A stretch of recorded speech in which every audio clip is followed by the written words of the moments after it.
Kenapa anime ditayangkan malam hari di Jepang? Ini sebuah pertanyaan yang sederhana tapi jawabannya cukup banyak. Ya nggak banyak-banyak banget sih. Buat yang nggak tahu, sebagian besar anime Jepang itu umumnya ditayangkan di TV pada jam tengah hari lah. Jam umumnya itu sekitar jam 11 malam sampai jam 3 pagi. Dan penayangan tengah malam ini terjadi kepada sebagian besar seri-series populer di Jepang. Lah, kenapa tengah malam ya? Padahal tengah malam itu bisa dibilang bukan waktu yang cocok untuk nonton anime. Sebagian besar orang Jepang pasti lebih mentingin untuk istirahat daripada nungguin anime sampai subuh gitu kan. Tapi kenapa sistem penayangan ini masih dilakuin sampai sekarang? Gue tahu bang, soalnya anime itu nggak semuanya untuk anak-anak gitu. Makanya ditayangin malam hari biar nggak ditonton anak-anak kecil. Memang betul jika anime tidak semuanya untuk anak-anak. Ini adalah salah satu alasan. Tapi bukan ini alasan utamanya. Karena banyak juga anime-anime yang terkesan biasa atau aman tapi tetap ditayanginnya ya tengah malam. Kalau kita coba lihat di tahun 70-an atau 80-an, anime kebanyakan ditayangkan pada saat weekend.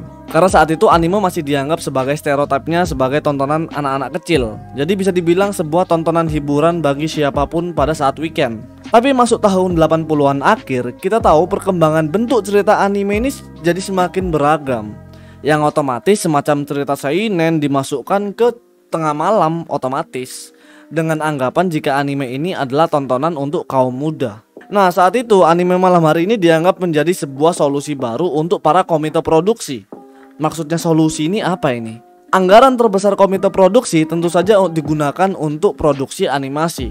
Tentu dengan dana yang tersisa mereka tidak akan menghabiskan uang tersebut untuk berebut waktu prime time dengan TV. Karena bisa dibilang waktu prime time sangat mahal, apalagi dihitung juga berdasarkan rating di TV.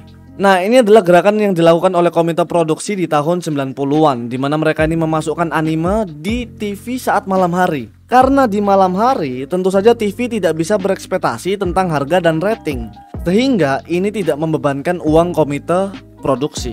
Dan itu bisa dibilang worth it, karena setidaknya penayangan malam hari di TV ini bisa menjadi media promosi dari suatu series.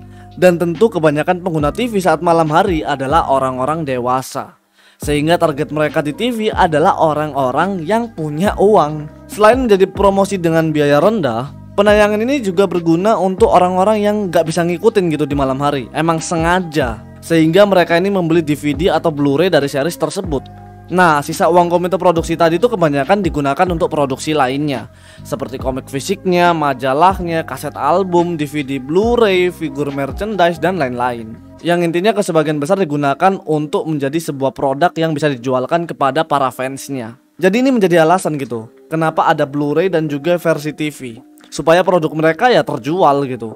Ibarat kata tayangan yang ada di TV ini hanyalah sebuah testimoni. Dan itu pun kalau kalian mau bela-belain begadang sampai tengah malam. Ini menjadi alasan kenapa anime ditayangkan malam hari sampai detik ini. Karena tujuannya tidak lebih adalah marketing bisnis. Walaupun di sisi lain ada benarnya juga terkait tontonan anak-anak tadi. Karena tidak sedikit anime yang menggambarkan pertarungan yang melebihi wajar. Sehingga tentu saja sebagian besar hal-hal tersebut tidak bisa ditayangkan di waktu-waktu prime time di TV. Dan lebih memilih tengah malam karena aturannya yang bisa dibilang lebih longgar. Ya, jadi itu dia pembahasan kita tentang kenapa anime ditayangkan saat malam hari.